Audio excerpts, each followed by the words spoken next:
আসসালামু আলাইকুম প্রিয় শিক্ষার্থীরা, ইজি লাইফের পক্ষ থেকে তোমাদের সকলকে জানাচ্ছি স্বাগতম।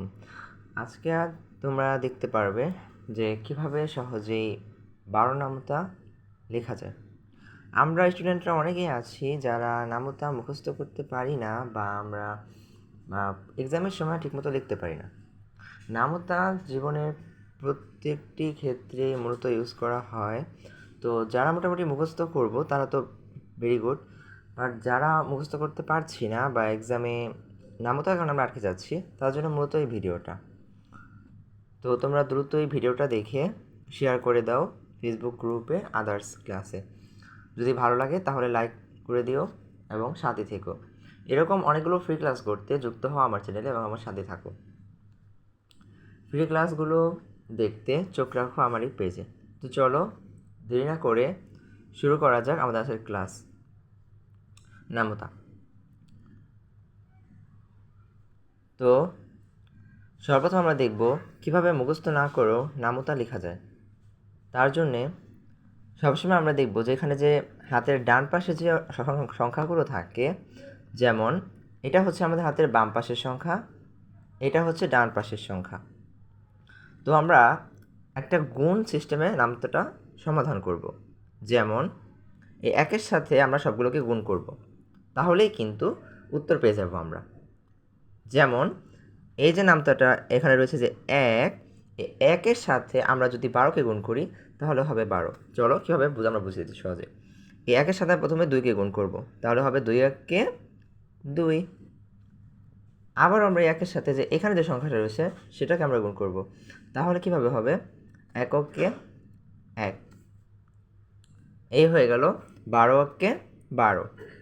পরে আসো 2 দুগুণে 4। আবার এই যে এক বাকি আছে, এই 2 এককে 2, 12 দুগুণে হয়ে গেল 24। পরে দেখো 3 দুগুণে 6। তো এখানে যে একটা বাকি রয়েছে তার সাথে আমরা এখন থেকে গুণ করলে 3 এককে 3 হয়ে গেল 3 12 36। এখানে আছে 4 আর এখানে আছে 2, 4 দুগুণে 8। আর এই যে এক বাকি থাকলো তার সাথে যদি 4কে আমরা গুণ করে দিই আবারও, 4 অক্কে 4, 4 12 হয়ে গেল 48। 5 দুগুণে 10, 10-এর আমরা কখনোই পুরো লিখব না, আমরা শেষ সংখ্যাটা লিখব, অর্থাৎ শেষে রয়েছে 0, তো 0 আমরা বসিয়ে দিলাম, হাতে 1 থেকে যায়।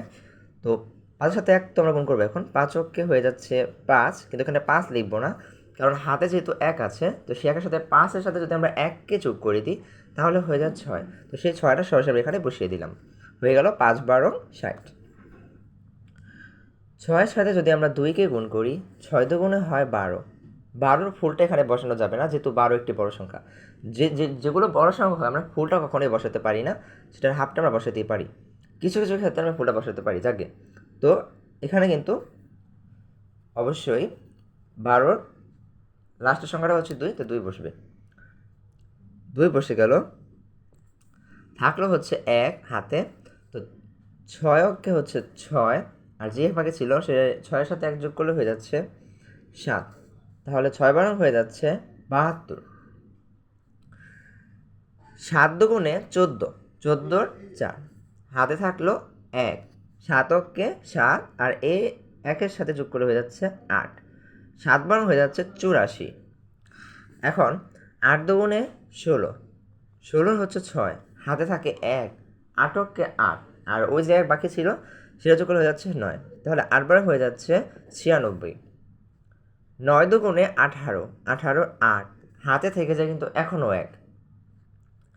এখন 9 অক্ষে হচ্ছে 9, আর সেই যে 1 বাকি ছিল সেই 9-এর সাথে 1 যোগ করলে হয়ে যাচ্ছে 10, তাহলে হয়ে যাচ্ছে 9 12 108। এখন এখানে একটা চমৎকার ট্রিক্স, তোমরা এটা চাইলে মুখস্থ করতে পারো যে 110 120 সিরিয়াল বাই সিরিয়াল অনুযায়ী। 11-র ক্ষেত্রে 110, 12-র ক্ষেত্রে 120, 13-র ক্ষেত্রে 130। ধীরে ধীরে সেটা আরও বলবো, অর্থাৎ এতটুকু জেনে রাখো যে এখানে একটা ট্রিক্স আছে। যেমন এই বড় সংখ্যাগুলোর ক্ষেত্রে তোমরা কাকে নিবে, তোমরা যদি 0কে চুজ করো সেক্ষেত্রে 12-র সাথে 0 চুজ করলে সেটা 0 হবে, অর্থাৎ অ্যান্সার তোমার 0 বা রং হচ্ছে। সে তো এভাবে না নিয়ে